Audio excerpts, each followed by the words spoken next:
Hello, today we'll be using repeated addition to solve multiplication problems. Today's problem is 3 times 3. When using repeated addition, we will add 3 times. So 3 plus 3 plus 3.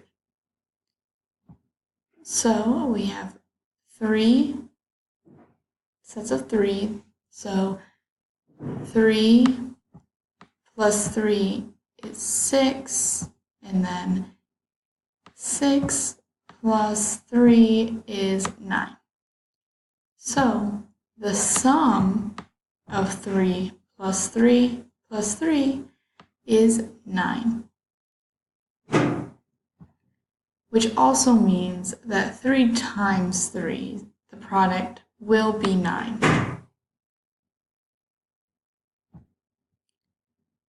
We know this because we have